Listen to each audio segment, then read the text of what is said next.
Өнөөдрийн мэнд хүргье. За ингээд 11-р ангийн сурагчдад зориулсан чанарын үнэлгээний материалын тайлбарыг хүргэе. За энэ бол 11-р ангийн хүүхдүүд 12-р ангид ороод намар нь авагдсан учраас энэ 11-р ангийн агуулгад байгаа гэсэн үг ээ. За ингээд бүгдээрээ 1-р нь лити гэсэн хоёр изотоп лити бол ямар хоёр изотоптойгоор байгаль дээр оршдог вэ гэхээр за нүд амраадаг өнгө ногоон өнгөөр бичье. За тэгэхээр 1-р нь бол литигийн харьцангуй атом масс дундаж харьцангуй атом массыг олохдоо яах ёстой вэ гэхээр литигийн 6 гэсэн массын тоог нь хуваар нь үржүүлээд нэмэх нь 7 гэсэн массын тоог нь хуваар нь үржүүлээд тэгээд нийт хувьдаа хаваадаг. За тэгэхээр 6 гэсэн изотопыг 742-оор үржүүлээд нэмэх нь 7 гэсэн изотопыг 958-даа үржүүлээд хуваах нь нийт хувиудын нийлбэр нь бол 100 байгаа учраас ингээд 100-аа хаваахаар 693 буюу D хариулт нь гарнаа. Тэгэхээр 1-р тестний бол D хариулт нь юм байна. За магний карбонат дасны хүчилтэй оролд дараад дараах байдлаар оролд ордог гэж. За үүнийг батахын тулд магний CO3 дээр нэмэх нь дасны хүчил за тэнцүү магний олоор 2 дээр нэмэх нь за тэгэхээр ингэж бичиглэл хийж бодох ёстой шүү. Тэгэхгүй бол ингээд шууд автоматар хийсэн мэдээлэл бол тогтохгүй учраас за тэгэхээр энэ дээр бол юу өгөгдсөн байна гэхээр энд моль өгөгдсөн байгаа учраас энэний өмнөх коэффициент буюу 1 моль тавьчихна. За үүссэн үүсгэжлийнхээ моль тоог бол гэвэл энэ дээр x моль тавина. Доор нь 1 моль буюу энэ тэнцвүүлэхэд тавигдах коэффициентийг тавьдаг.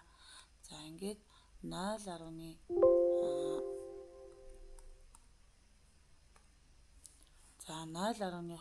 моль бол юу байсан бэ гэхээр 0.2 моль. За энэ дээр нэг юу авах шиг байна. Доор биччихье. 0.2 моль магний CO3 чинь x моль CO2-ыг үүсгдэг юм аа. Тэгвэл 1 моль магний CO3 чинь 1 моль CO2 шилжүүлэгч фактороор батсан ч болно л та. За x-ээ олохдоо x-ийн эсрэг талын хоёрыг үржүүлээд 1-тэй байна гэхээр үүссэн үүсгэжлийнхээ моль тоо 0.2 тэр нь дасны хүч уучлаарай энэ дасны хүчил 0.2 моль байсан юм шүү дээ.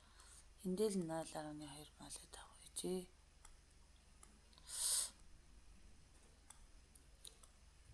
Энэ доор нь бол өмнөх коэффициент буюу 2 моль тавина тийм ээ. За тэгэл харгал за 0.2 моль давсны хүчил чинь 1 моль CO2-ыг үүсгдэг юм аа. 2 моль давсны хүчил чинь 1 моль CO2-ыг үүсгдэг юм аа. За ингээд x тэнцүү x моль тэнцэнэ. 0.1 моль CO2 үүснэ. Ингээд 2-ын бол B хариулт гэжээ. За Y3 хасах ионы хувьд бол электроны тоо нь бол 18 электрон агуулгадаг байгаа. За тэгвэл Y тэг байжгаад хасах 3 болж эсэлтгүүн хэм нь буурж байгаа учраас 3 электроныг бол аавна. За тэгэхээр энэ дээр хэдээр 3-ыг нэмбэл 18 гарах вэ гэвэл 15 дээр 3-ыг нэмнэ.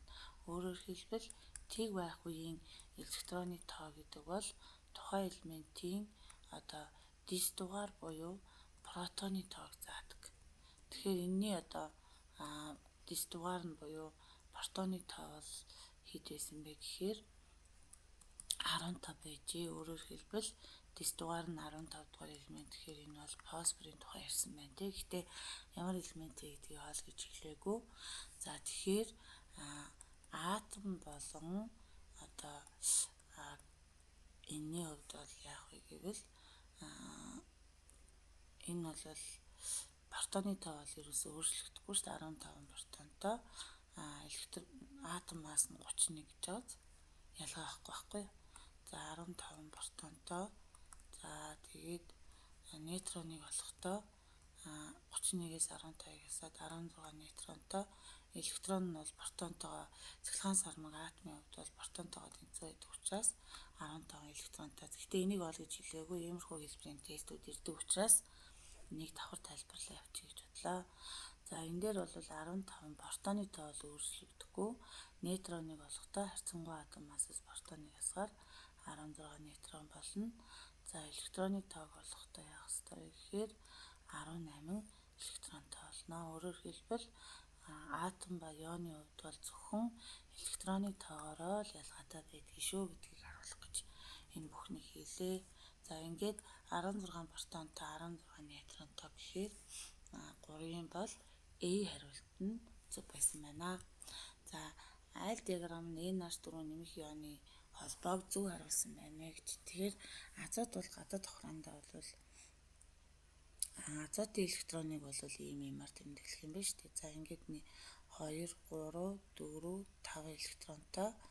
За уструуч 1 электроноо гаргаад азот 1 электроноо гаргаад ингээд дундын ос электроны хувь нэмрээр 3 ковалент. Гэхдээ энэ аль нь электроны шилжилтийг электроныг хаашаа өгж байгаа вэ гэдэг илэрхийллийг бол энэ бол зөв байна. Гэхдээ электроныг бол устрагчид өгж байгаа шүү гэдгийг харуулсан диаграм нь энэ байгаа учраас энэ зөв байна.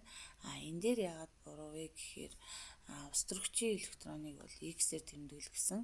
Тэгтэл энэ дээр бол азотын юм шиг азотын электроныг X-ээр тэмдэглэсэн байгаа учраас энэ биш. Энэ дээр бол бүр электрон байхгүй байхад электронгүй устрагч ишээгээ электроныг өгч гинэ гэдэг нь буруу болж таарлаа. Ингээд 4-ийн C хариулт нь байжээ. Аль хийн тасалгааны температурт идеал хийн шинжтэй байх вэ гэвэл нэг ер нь бол инертийн хий бол ерөөсөө даралт температурын ямар ч хязгаарт бол инертийн хий нь бол идеал хийн шинж чанартай байдгаа гэж үздэг те. За тийм учраас энэ бол 5-ын бол аль нь байсан бэ гэхээр C хариулт нь зөв байжээ. За амиг бол N-H3 бол устрагчийн холбоотой учраас туйлдаа учраас энэ бол яах вэ гэвэл идеал хийн шинжээс хамгийн их гацдаг. За тэгэхээр дараагийн метаны шатах хурлын энергийн диаграмыг харуулсан байна гэж. За тэгээд одоо энийг бол сурвалжхан дээрээсээ багш нь харуулъя. За тэгээд сурвалжгийн харуулаад явъя.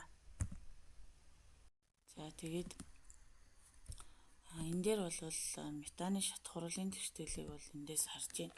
За тэгэхээр метан бол шатна гэдэг бол O2-т оролдоод CO2 бол усыг үүсгэнэ. За тэгээд энэ дээр бол энэ энтальпийн диаграм бол яах ёстой вэ гэхээр ус нь бол стандарт нөхцөлд бол одоо тэгэхээр энэ нөгөө энд бол ямар бодис вэ гэхээр их бодисын энерги утга нь их утгатай байгаад энд бүтээгдэхүүн бодисын энерги утга нь бага утгатай байвал энэ уруулаар бол дулаан ялгардаг буюу экзотерм орол гэдэг. За тэгээд экзотерм оруулахын үед бол дельта H нь тгээс бага буюу асах утгатай тоо байдаг учраас энэ хоёрын аль нэг нь энэ хоёр бол эндотерм оруулж байгаа байхгүй. За тэгвэл экзотерм оруулбал энэ хоёр хоёлоо экзотерм орул гэж үзээд зөв байна. За тэгэхээр BD хоёрын аль нь зөв байна вэ гэхээр ингээ харахаар бүгд адилхан байгаа тий. Ингээд яг адилхан байна. Ганц зүйлээр ялгаатай нь энд хий байна. Энд ликвид гэдэг нь шингэн гэсэн баггүй. За ингээд тэгэхээр эндээс бол стандарт нөхцөлд бол бас шингэн байдаг учраас эндээс бол 6-ын бол D хариултыг зөвөр тооцноо. За ванадын O2 нэмэх за одоо эннийхээ сэлтгүүн хэмжээг тооцоолно. Энд бас 2 2-ийн 4-өөс 1-ийг энд бол нэмэх 5 байсан байна. Яагаад гэвэл 5-аас 4-ийг асаад нэмэхний гарна шүү дээ. Дараа нь ESO 2 гэхээр хүчил төрөгч ас 2 энэ нэмэх 4 ванадын нэмэх 3 нэмэх ESO 4 2 асах. Хүчил төрөгчийн 2 4-ийн 8-аас 2 асаад нэмэх 6 гарна. Тэгэхээр ванадын нэмэх 5-аас нэмэх 3-таа энэ хоёр хэлэлцэл байна.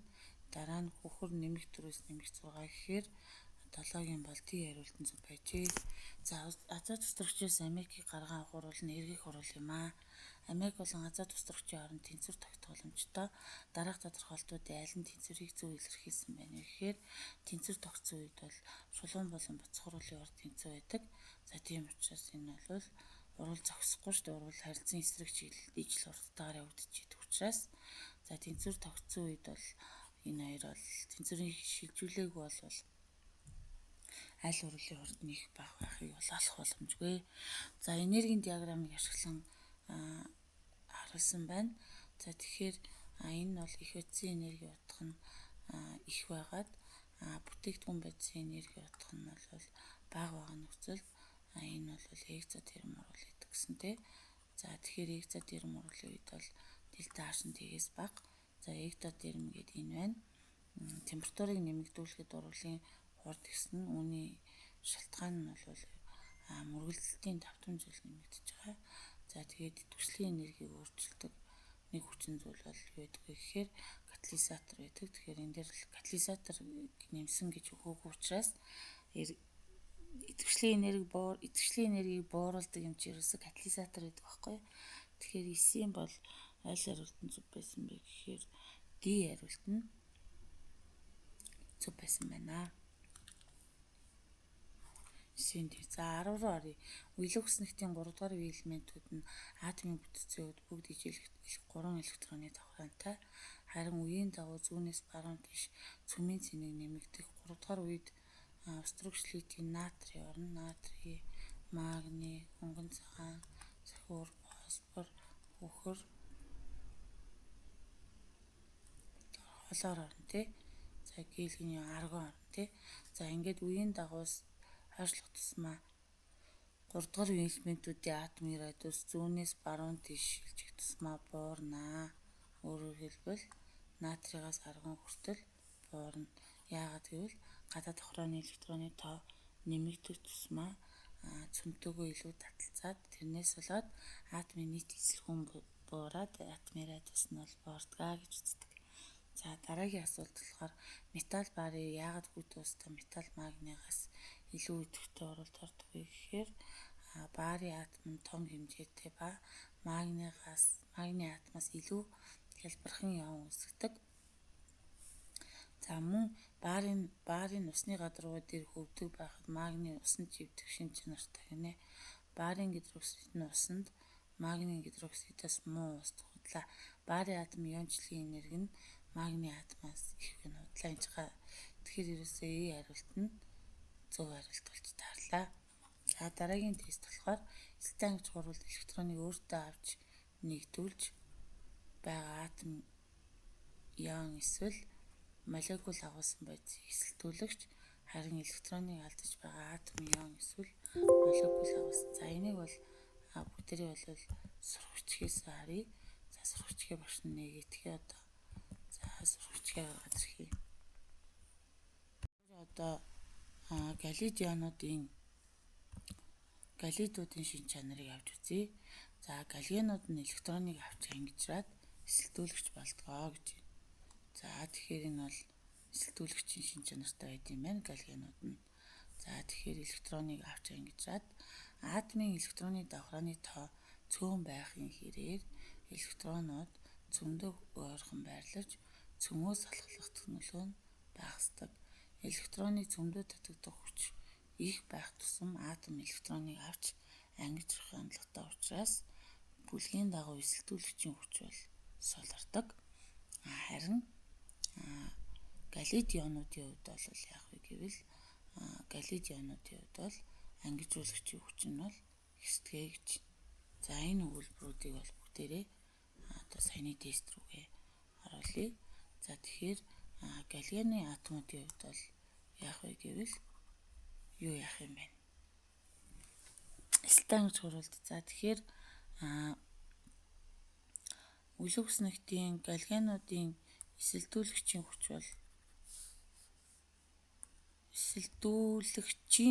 бол бүлгийн дагуу доошлоход буурдаг байхгүй багасна. Энэ хоёр аль нэг. Харин галид ионуудын ангижруулагчийн хүч бол ангижруулагчин шүү ихсдэг. Ингээд 12-ийн С хариултан зөв байжээ.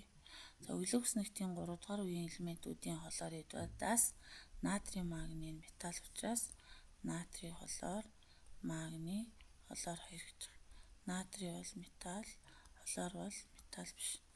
Магний тэгэхээр металл бишийн атомуудын хооронд бол ионы холбоо үүсдэг учраас ионы холбоотой нэгдүүд бол ионы тас доронторыг бол үүсгэдэг. Ионы холбоотой нэгдлүүд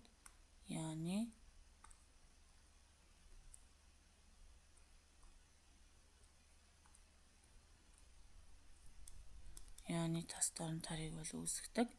За энэ хоёр бол хоёулаа металл бишийн атомудаас тогтож байгаа учраас дандаа ионы холбоотой нэгдлүүд ахна. Ингээд ионы тас доронтор захиур фосфор хөхрөн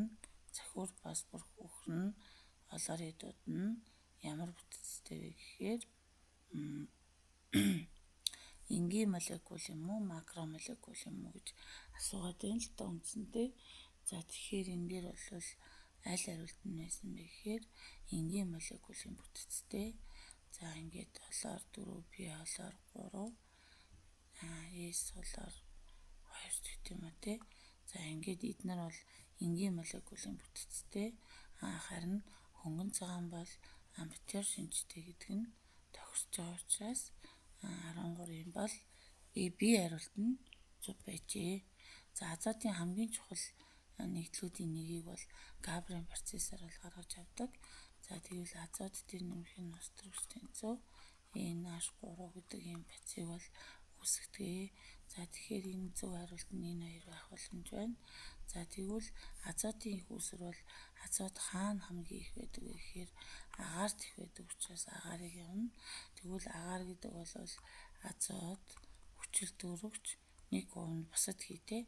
За ингээд энэ бол агарын эзэлхүүний 78%-ийг хүчил дүүрэгч бол агарын эзэлхүүний 21%-ийг бусад CO2-ын нэрт ихий бол 1% эзэлдэг. За тэгвэл эндээс би яаж азотыг ялгаж авах вэ гэхээр хэсэгчилсэн нэрлэгийн аргаар бол ялгаж авдаг. За ингээд хэсэгчилсэн нэрлэг буюу энэ хариулт нь зөв байна. Ингээд 14-ийн бол С хариулт нь зөв байна гэж үзэхнэ. За ротондон хэмээх нэгдэл нь халуун ногооны хурц үнэртэй. За одоо энэ дээр З-нүүдээ ямарчсан байршуулчих. За тэгээд нэг З-ээс 4 химийн холбоо үүсэх ёстой гэж тооцоод за одоо ямар химийн холбоо үүсхийг бүгдээр хамтдаа үцэцгээе. За энд бол H3 байна. Энд 1 байна. Энд 2H, 2H, 1, 3H, 1, 3H. Энд 2 ингээ 2, 3, 6, 7, 8, 9, 10, 11, 12, 13, 14, 15, 16, 17, 18, 19, 20.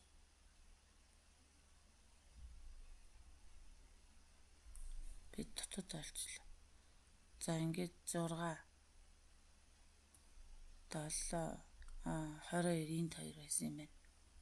Ингээд нийт 22 ааш вэ. Цэгийн тоологсон бол 1, 2, 3, 4, 5, 6, 7, 8, 9, 10, 11, 12, 13, 14, 15, 16 зэт байсан байна. Тэгэхээр ус төрөгчийн атомын тоо бол 22 байгаа учраас С хариулт нь. Алканы нүүрс ус төрөгчийн хамгийн чухал хэрэглээнд тэдгээрийг шатааж эрчим хүч гаргаа авах явдал юм. Нүүрс төрөгчийн тооноос хамааруулан хэрэглээ нь өөр байдаг.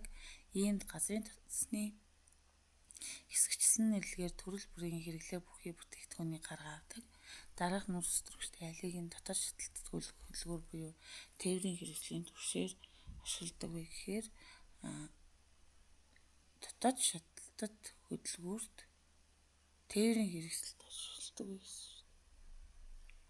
Тэгэхээр энэ бол мэдээж бензин буюу октан болон гептаны алма гэдэг учраас 16-ийн бол B хариулт нь зөв байжээ. За Титаны холоортой халдцгуурлын өдөгдөх шатанд бол холоортойч биш боромтой юм байна. За бором бол дундын ясаар ковалент талбай үүсгэсэн байгаа. За энэ гэрлийн нөлөөгөөр явагддаг учраас энэ ингээд чөлөөт артикалууд бол за энэ дэхтэй сурах бичгэн дээр бол яадаг вэ гэхээр шингэн алканууд боромтой за яг халдцаж болно л да. Тэгэхээр энэ дээр бол өдөгдөх шатанд энд явагддаг учраас 17-гийн C хариултан зөв байжээ. Пентанол алинтай нууралд орохгүй гэж асуусан байна. Алинтай. За спирт бол яах вэ гэвэл маш ер нь бол хүчлэг чанар баг маш өчүүхэн баг. Ер нь бол учраас калийн гидроксидтэй бол уралд ордоггүй. Шүлттэй уралд ордоггүй байх нь шүү дээ. За дараах хүснэгддэг аль мөрөн альдгид ба кетаны уралын идэвхийн талаар зөв тайлбарлаж ийн вэ гэхээр энэ дээр бол натрий бораш дөрөвтэй хоёлаа уралд орно. 2,4 нитропеnyl гидразин таман уралд ордог. За тийм учраас 19E байжээ. Хоёр дахь нь нийлэм липид ямар нэгдлүүдийн харилцан үйлчлэлээр үүсдэг вэ гэхээр карбон хүчил болон спиртийн харилцан үйлчлэлээр нийлэм липид бол үүсдэг байгаа. За ингээд аль хариултан зөв байсан бэ гэхээр C хариултан зөв байжээ. За хүснэгтэнд 8 протонтой атомын 2-р давхрааны электроны хуваарлтыг 8 протонтой гэдэг чинь протоны хувьд бол ер нь бол дэс дугаар нь буюу электроны тоо нь 8 гэсэн үг шүү дээ. Дэс дугаар нь 8 гэсэн үг байхгүй. Тэгэхээр 8 дугаар элемент бол хүчилтөрөгч байна. За тэгэхээр 1S2, 2S2, 2P-ийн 4 учраас эндээс хойш гадаад давхрааны 2-р давхрааны электроныг харуулж байна. За S дээр бол энэ орбиталын хэлбэр нь бөмбөрцөг байдаг нь S шүү дээ. S дээр 2 электрон байна те. P гантел гэдэг нь бол энэ бол P орбиталыг илэрхийлж байна. Энэ бол S-ийг, энэ бол P-ийг илэрхийлж байна. Тэгэхээр P дээр хэдэн электрон байна вэ гэхээр 4 электрон байгаа учраас 21 юм бол B хариулт нь зөв байжээ. 21-ийн P биш юм уу?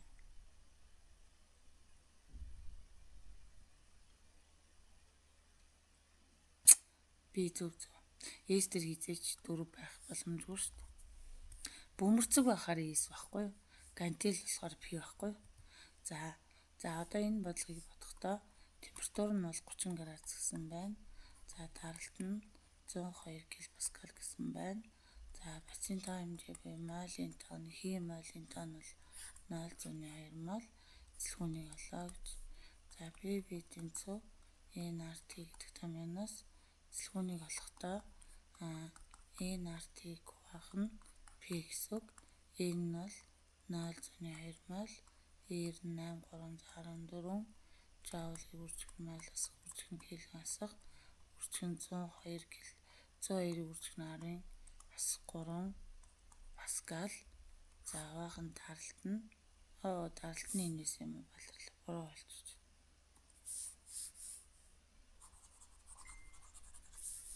За тэгэхээр энэ дээр байгаа температур нь бол том Т тэнцүү 273 дээр нэмэх нь 30 гэхээр 303 Кельвин. Энэ дээр бол 303.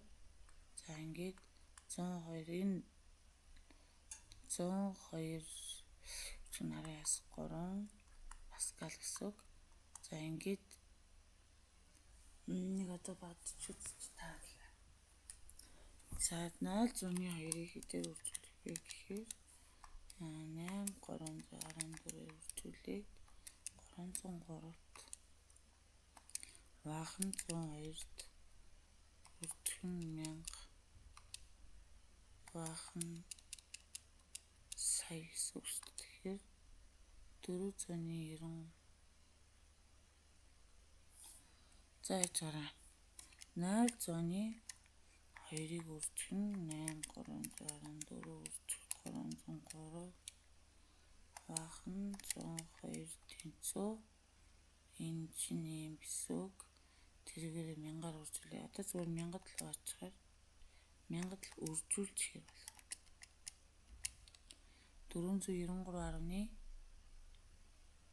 494 см куб буюу 22-ын бол B хариулт нь зөв байжээ. Эндээс бол кил паскал биш юм чинь паскал болчихж байгаа шүү дээ 10-3 гэхээр тэгээд 4 см куб руу шилжүүлэхээр 494 см буюу B хариулт нь байжээ.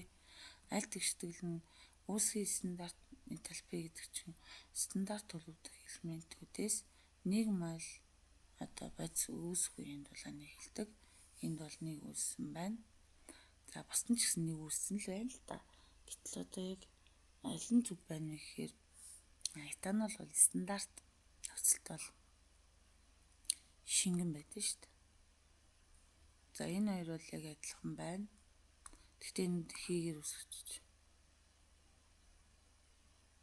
Тэнцвүүлэх гэсэн үгүйг харах юм байна. Тэгэхээр 23-ын бол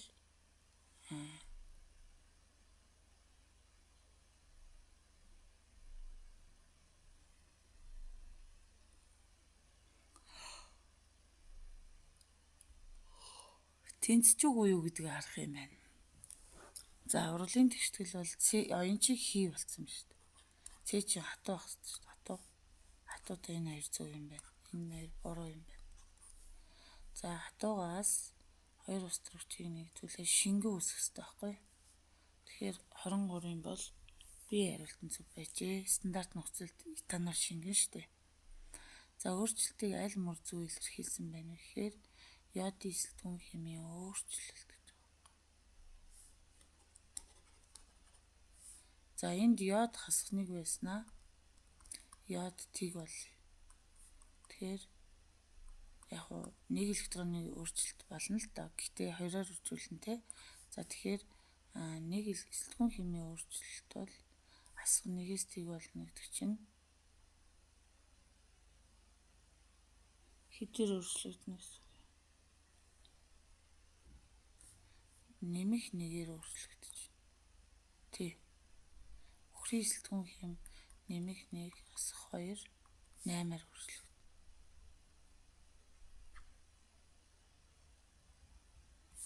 Тэгэхээр 24-ийн бол D хариулт нь зөв байсан байна. Яагаад гэвэл S-энд чинь нэмэх 6 байжгаад S асах 2 болсон ба шүү дээ. Тэгэхээр 8 электроныг авахгүй. Тэгэхээр 8-аар харагдах юм байна. Ингээд D хариулт нь зөв байжээ. Метанолыг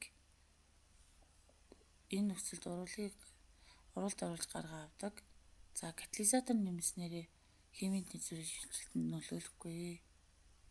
За шулуун ба буцах хурлын урдыг зэрэг нэмэгдүүлдэг учраас урлагийн гарцыг бол хэсгэнэ гэж байхгүй. Усны урыг илүүдлээр нэмэх гэхээр энийг илүүдлээр нэмээд өгөхөөр тэнцвэр буцах руу шилжих учраас бүтээгдэхүүн ихсэхгүй. Тэгэхээр энэ биш байна. Даралт хэсгээр эзлэгүүн бага тал руу. Энэ хоёрын аль нь бага эзлэгүүнтэй байна вэ гэхээр 1 дээр 3-ыг нэмээд 4 эзлэгүүн. Энэ бол 1 дээр 1-ийг нэмээд 2 эзлэгүүн. Тэгэхээр ийшээ шилжин гэсэн. Температур ихсгээр эндо терм урлагийн чиглэлт учраас шулуун урвал нь экзо терм байвал буцах нь эндо терм байдаг. Тэгэхээр буцах урлагийн чиглэл шилжихээр 25 юм бол С хариулт нь зөв байжээ. Этиен ба устөрөгчийн хийн Больцманы даргалтын мөрөг бол харуулсан байна. Энэ урвалд никель катализаторыг ашигладаг. Өндөр температур дээрх Больцманы даргалтын мөрөг хэрхэн өөрчлөгдөх вэ гэвэл за энэ бол бага температуртай өндөр температуртай үед бүр ингээд ийм болно гэсэн. Мөрөө өөрчлөгдөхгүй гэвэл худлаа өөрчлөгдөнө. Түвшлийн энерги катализатор баяр түвшлийн энерги хоёлоо уурна гинэ. Худлаа. Тэгэхээр 26-гийн аль нь байсан бэ гэхээр D.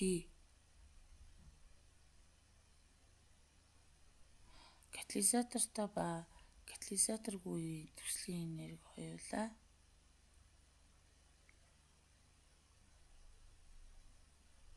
температур яриад шүү дээ. Тэгэхэд за катализатортай тийш дээ. Катализатортай болон катализаторгүй үеийн Түвшлийн энергийн утга нь бол тогтмол байна гэд 26-гийн D байжээ. За X бодис устай харилцан үйлчилжээ. Энэ үед хий ялгарсан ба ус мөлийн pH өссөн гэдэг бол pH их байна гэдэг бол 7-оос их байна гэдэг бол энэ бол суйрлаг орчин гэсэн үг байхгүй юу? Суйрлаг орчинтай. X нь бодисуудын аль нь байх боломжтой вэ? Ус мөлийн орчин суйрлаг болох үед pH нь 7-оос их өтөхтэй болдог. 2-р бүлгийн сульфатуудын үүсэх чанар бүлгийн дагуу буурдаг гинэ. За тэгэхээр цагаан тунц буусан гинэ. Барийн оксид дээр үхрийн хүчлийг нэмэх юм бол барийн оксид дээр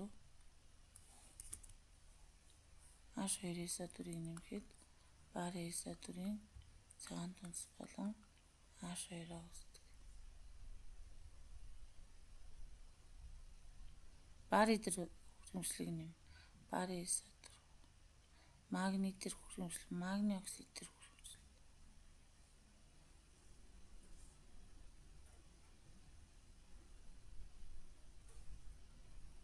X байсан устай харилцуулж энэ үед хий ялгарсан бөгөөд ус мөлийн pH өссөн гинэ.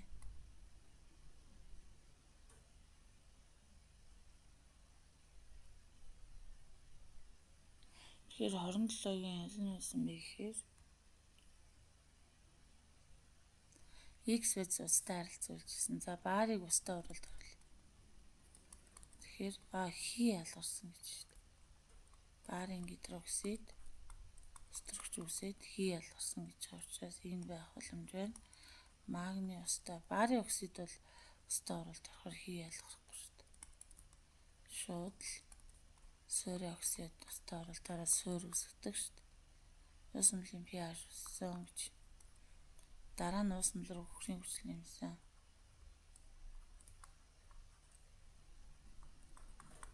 За энэ бол эхний болцлоо хангалаа. Дараа нь ус мөл рүү үхрийн хүчил гэдэг нь H2SO4. Тэгэхээр барын SO4-ийн цагаан өнгийн тунц дээр нэмэх нь H2 үүснэ. Магний H2 дахин дээр H2SO4-ийг нэмэхээр магний SO4-ийн уустдаг тавс дээр нэмэх нь H2-аа үүсдэг. Тэгэхээр энэ бол юу байсан бэ гэхээр хий ялгарсан гэдэг утгаараа баар ирж магний сульфат ч уустдаг тавс ахгүй. Тэгэхээр энэ боломжгүй гэсэн. За дараагийн асуулт. Дараах хоёр нэглүүд байгууллагын изомерын ямар төрөлд хамаарладаг вэ гэхээр энэ нөгөө байрлалын энэ бромигийн 1 2 дээр байлгасан бол одоо 1 3 дээр аваачаад тавьсан байна. Тэгэхээр энэ 28 бол байрлал улс учраас C изомерын зөв байжээ. Нүрс төрөгчийн томоохон төлөвч болох алкан нь бромын ус эдгээр нэглүүдийн өөр хоорондоо ялан таних. За бромын усны өнгийг арилгадаг бол давхар холбоотой буюу yin төсөлтөө нэглүүд бол харилцдаг. Бус нь бол дандаа хандсан байгаа учраас боломжгүй. Спиртийн эсэлдэг урвалаар үс бүтээгдэхүүн их бодисын функционал бүлгийн байрлалаас хамааран альдгид кетон эсвэл эсэлдэг чинар үед эсэлдэггүй гэж хэлсэн байна.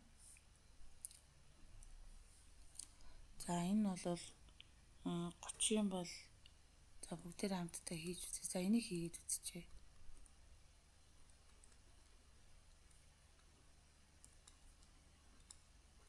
За энийг эсэлдүүлэхээр яах вэ гэвэл энэ дээр кето бүлэг ирэх ёстой шүү дээ. За бусдын ч гэсэн яг энэ байдлаар карбонил бүлэг ирэх ёстой байхгүй. Тэгэхээр эн чинь нөгөө нэг 5 холбоотой болохоор боломжгүй шүү дээ. Тэгэхээр эсэлдэхгүй нь энэ болж таарлаа. Энийг эсэлдүүлэхээр шууд альдгид карбон хүчил эндээс бол эсэлдүүлэхээр шууд кетон үүснэ. Хоёр талдаа зэт. Кетон үүснэ. За инхээр D хариултан зөв байж. За R Q болон R нь бүгд карбонилт нэглүүд юм аа. Пеленгийн урвалжийн тусламжтайгаар эдгээр нэглүүдийг ялган дамжуулдаг. Эдгээр нэглүүдийн аль нь пеленгийн урвалжаар үйлчлэхэд улбар шар тунц үсэх вэ гэж. За энэ бол альдгид байна те. Альдгид радикал COH кетоноор бол эсэлдэхгүй. Энийг бол цэсийн гидроксидтэй оролт харуулгаад энтэй ерөөсөө оролдохгүй. кетонтой ерөөсөө оролдохгүй. Тэгээд CH2 COOH. За энэ бол хоёр талтай харилцагт гэдэг үлгтэй байгаа учраас энэ бол эсэлтэд хоёр талтай тэгээ энэ дээр карбон хүчил ирнэ гэсэн үг байхгүй юу? Тэгэхээр энэ бол хоёулаа хоёр талтай С-тэй карбоны бүлэг байгааз кетон учраас энэ нөхөр эсэлтэхгүй эсэлтэж байгаа. Тэгвэл P3. За тэгвэл энэ Q-г эсэлтүүлэхээр юу үсвэ гэдэг талаар бичээ. Энэ дээр бол CO карбон хүчил болж байгаа байхгүй юу? Тэгээд CH2 COOH. За ингээд P ба Q буюу B харилцаа байжээ. Дараах нийтлүүдийн аль нь натрийн карбонаттай харилцаа үйлчилж CO2 ялгардаг вэ гэхээр натрийн карбонаттай харилцаа үйлчилдэг ганц юм нь юу вэ гэхээр карбон хүчил гэдэг байна. Бусд нь бол орохгүй. Натрийн 2CO3-тай энэ нөхдүүд орохгүй. За энэ натрийн 2CO3-тай оролт орохоор эндээс бол юу үүсдэг вэ гэхээр O натрий үсээд CO2-той ус үүсдэг. За энэ бол натрийн 2CO3-тай альдегид спирт болохоор тортоггүй. За дараагийн асуулт CX HY OZ холоор H гэдэг юм тий. За нүүрс төрөгчийн эзлэх хувь нь 30.6, строгчийн бол 3.8, хүчил төрөгчийн 20.4, холоорын 45.2. За эднэрийн нийлбэр 100% байна уугүй сайн тооцож үзчихээж бодох ёстой. За ингээд 30.6-ыг нүүрс төрөгчийн атомаас 12, 3.8-ыг 1-т, 20.4-ийг 16-д, 45.2-ыг 35.5-д. За 30.6-ыг 12-д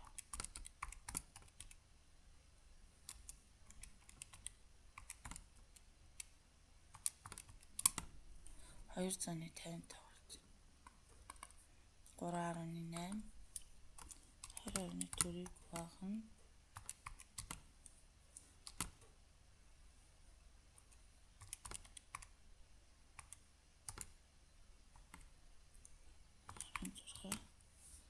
1000-ны 275 45.2-ыг хуваахна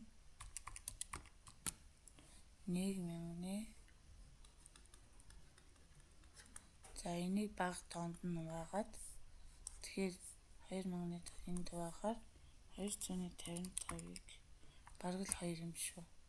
2 3.8-ыг хуваахна 1 2 7 5 тэнцүү 2.9 буюу 3 юм байна.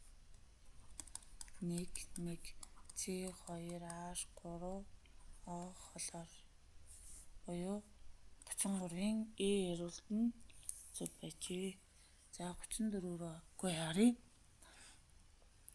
За энэ бол ингээд ойролцоогоор энэ бүр буурч юм ээ. 1950 байсан 1800 болсон буурч явж. За дараа нь 2700 гээд амар огцон өсөлт бол ажиглагдахгүй байна. За тэгэхээр энэ бол дандаа 2 дахин өсөд байсан.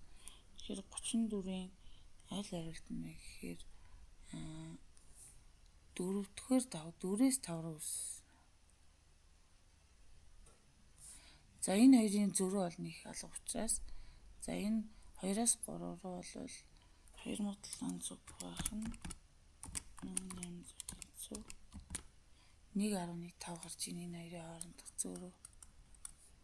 За 4800-аас баах нь зөрүү бишээ хуваалт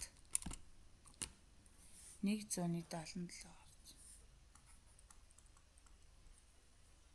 6000-ыг хуваах нь 4800 100-ны хоорондоо гарч 12000 баах нь 6000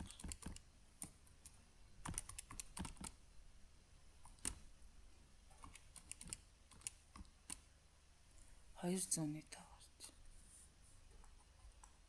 хамгийн их одоо энергийн зөрүүт нь 5-аас 6 болоход л хамгийн их одоо энерги шаардлагатай байсан байна шүү дээ. Тэгэхээр энэ бол 5 дугаар бүлгийн элемент гэсэн үг байхгүй юу? 5 дугаар бүлгийн элементүүд бол Жишээлбэл фосфор гэж болно тий. Энэ хлортой бол ийм томьёотой нэгдлийг бол үүсгэдэг. Ингээд 34-ийн C хариулт нь зөв байжээ. Яагаад гэвэл P холоор 5 гэж байхгүй учраас ялчгүй нэг авчихна. За калитийг байж хагаад кали нэмэх нэг болно гэдэг бол 1 электроныг алдаад электроны тоо нь 19-с 1 ясаад 18 электронтой гэсэн. Тэгвэл 18 электронтой юм хаана нэ гэхээр P хариулт нь зөв байна. Гэт 35-ийн P хариулт нь зөв байж. За эндээс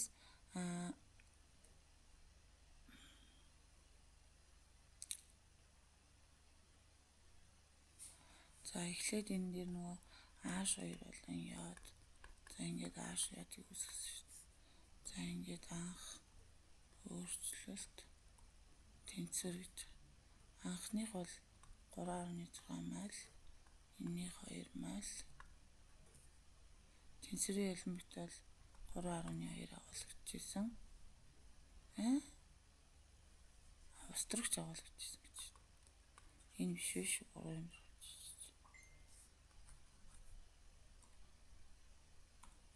За тэгвэл өөрчлөлтийг олохдоо эндээс энийг асчдаг байхгүй.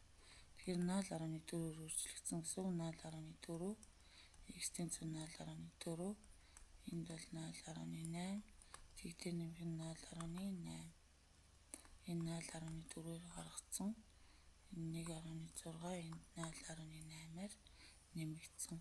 К-г болохдоо бүтээгдэхүүн бодисын тэнцвэрийн концентрацийг их бодисуудын тэнцвэрийн концентрацуудаар үржүүлнэ. Тэгэхээр 0.8-ийн концентрацийг баах нь 3.2-ыг үржих нь 1.6. За ингээд 0.8-ийн концентрацийг баах нь 3.2 баах нь 1.6 тэнцүү 0.1 2.5 буюу 36-гийн D хариулт нь зөв байжээ. Өрсөнд шимт хичээл дутагдах үед ургамал ургах нь багасдаг бөгөөд үүний нэгэн шийдэл нь төрөл бүрийн бордоог өрсөнд цацаж шимт хичээлийг нэмэгдүүлэх юм аа. Азот агуулсан хэд хэдэн төрлийн бордоо байх бөгөөд эдгээр нь ургамлын навчны өсөлтөнд сайнаар нөлөөлдөг. Химийн үйлдвэрлэлээр гаргамжсан бордоог химийн бордоо харин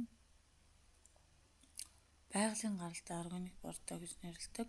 Дараах бордоноос азотын агуулмж өндөртэйг нь сонгоно гэж. За тэгэхээр одоо тус бүрийнх нь молийн массыг олоод за энэ дээр бол азот бол 14 дээр дүрийг нэмээд 14-ийг нэмээд 48-ыг нэмнэ. За тэгэхээр 14 дээр дүрийг нэмээд 14-ийг нэмээд 48-ыг нэмсэн чинь 80 болсон байна.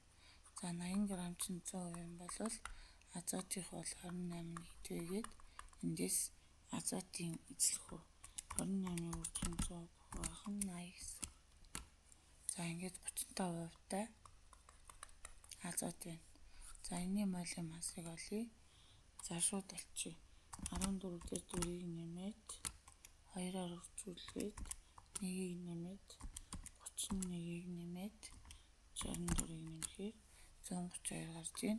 За 132 чинь 100 юм бол 100 дуугаад 28-аар үржүүлсэн. Үржих нь 128 байх нь 100.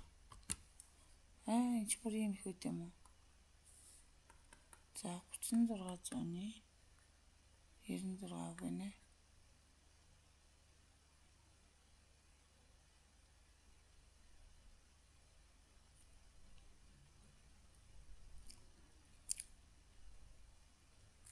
За энийхийг олъё бүгдээрээ.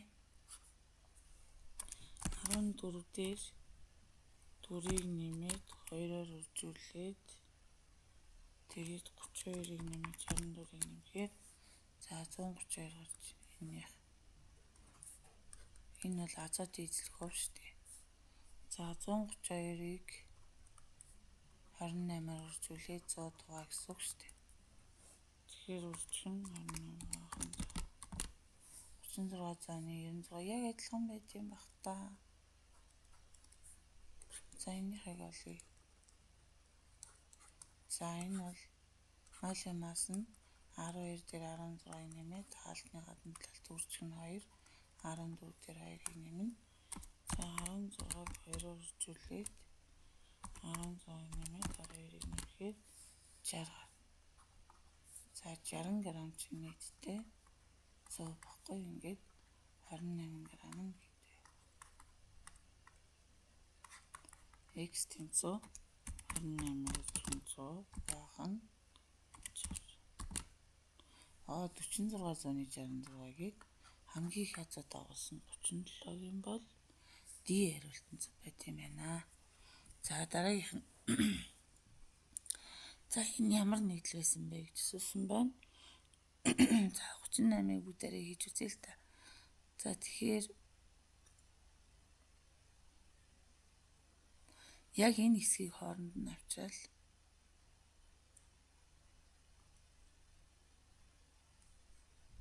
бид нарыг ингээ хооронд нь албачих гэсэн.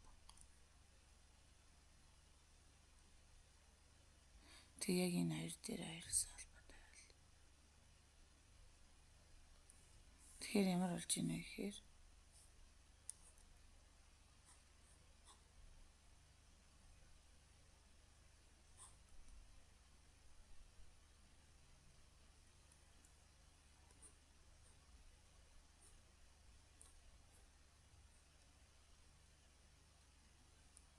за хоёрсан холбоотой C-ийн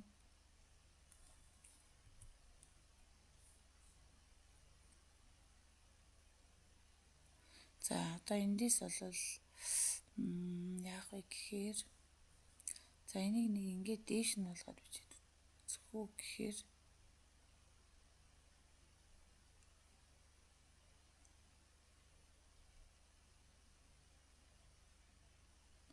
за энэ хэдэн цэтэй 1 2 3 4 5 6 7 цэтэй. Энэ хэдэн цэтэй 1 2 3 4 5 6 7 л шүү дээ. Энэ юм шүү заажтай.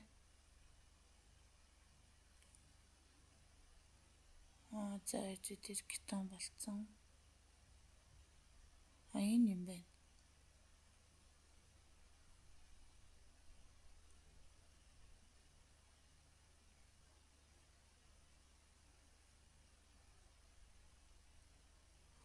За энэ яагаад биш вэ гэж.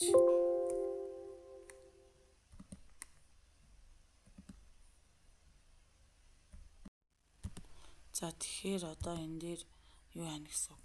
Яг хэдэн цэдийн нэгдэл байна гэж ихлээр тоолчих. Тэгээд аль хариулт нь биш вэ гэдгийг олчих гэсэн үг. За тэгэхээр энэ бол 1 2 3 4 5. За эндээсээ дугаарлаа шүү. 1 2 3 4 5 6 энтэй нэлээд 7 цэтэй. За тэгвэл энэ ч гэсэн 7 л шүү дээ. За одоо эндээс ингээд эсэлтгэхээр яах вэ гэвэл халуун концент энэ тасраад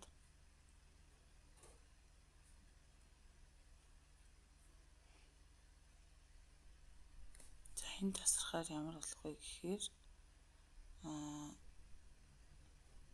энд C байна. За энд албаасан томьёогоор ингээд энэ ишээгээ инглээ ишээгээ карбон хүчил энд кетон боллоо.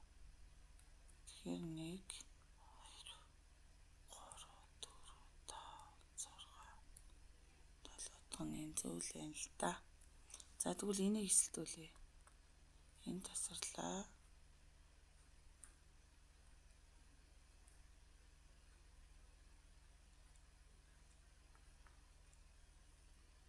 Энэ яг энэний яг энэ карбоксил бүлгийн цэгийн хажуудлын C дээр салбаралтай байхгүй энэ дээр. Тэгтэл энэ нь бүр хяналтанд нь байгаа байхгүй. Энэ тэр кетон болно шүү дээ. Тийм учраас B хариулт биш байна. За дараа нь энийг юу вэ? Яг саяныхтай адилхан. Энэ бүр 6 8 цэтэй болж 7 байсан билүү? 1 2 3 4 5 6 7 гэсэн шүү дээ. Гэтэл энэ 6 7 8 болчихж байгаа учраас биш. Энэ бол мөн 6 1 2 3 4 6 7 8 болчихж байгаа учраас биш. Тэгэхээр ерөөсөө зөв хариулт нь A хариулт нь зөв байжээ. За 39 дугаар тест дегидратацийн уралдаар давхар холбоо агуулсан зөвхөн нэг бүтээгдэхүүн үүсэх боломжтой. За одоо эндээс бол нөгөө зайцевийн дүрм бол биелнэ. За зайцевийн дүрмээр бол энэ бол яах вэ гэвэл дегидратацийн уралд орохдоо энэ OH нь энд байгаа H-аас авч болно. Энд байгаа H-аас авч болно. Тэгэхээр хоёр янзын одоо бүтээгдэхүүн бодисыг бол үүсэх боломж байна. Нэгдүгээрт нь энэ дээр бол юу ирээд ус үүсэж болно. Эсвэл энэ дээр хоёрсоо холбоо ирээд тэгээд ус үүсэж болно.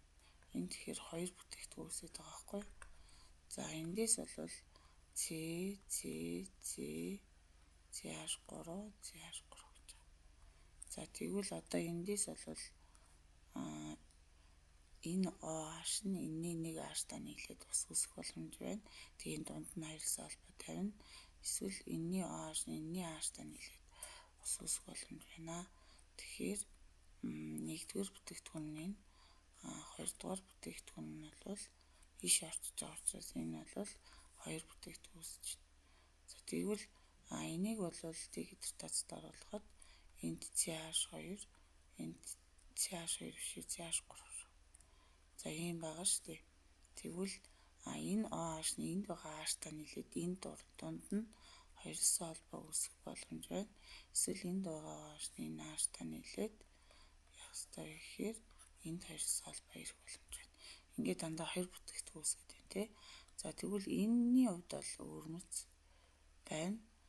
Энэ бол яах вэ гэвэл энэ OH нь ийшээ яг адилхан байгаа учраас энэ дээр бол зөвхөн ганц бүтээгдэхүүн бол үүсгэх боломж байна. Ингээд үүссэн тэгээд тэр хоёрсоо холбоо нь эсрэг талын C дээр үүссэн хоёрын битүүрэл гэдэг цагаар учраас энэ хоёр ижил учраас нэг л бүтээгдэхүүн үүснэ.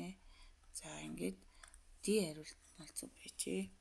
За нийлэн липидийн хүчлэг орчинд гидролизд оруулсан дараа нь урлын бүтээгдэхүүнийг хүчлэгжүүлсэн калиен дихроматыг усмалаар эсэлтүүлсэн урлын эцэст нүүрс төрж агуулсан ямар бүтээгдэхүүн аа. За тэгэхээр энд бол 1 2 3 4 цэтэй карбон хүчил байжээ. Тэгээ 2 цэтэй спирт байж. За энийг гидролизд оруулахаар яг энэ холбоогоор тасрал хоёрсоо холбоотой дээр OH нэмнэ.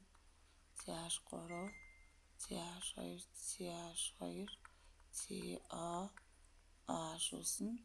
Дахиад нэг бүтээгдэхүүн 2 цэтэй спирт үүсэж байгаа байхгүй. CH2 OH энэ нөхөрчин калиен дихроматаар эсэлтүүлэхээр эхлээд альдегид үүсээд дараа нь карбон хүчил үүсэж. Тэгэхээр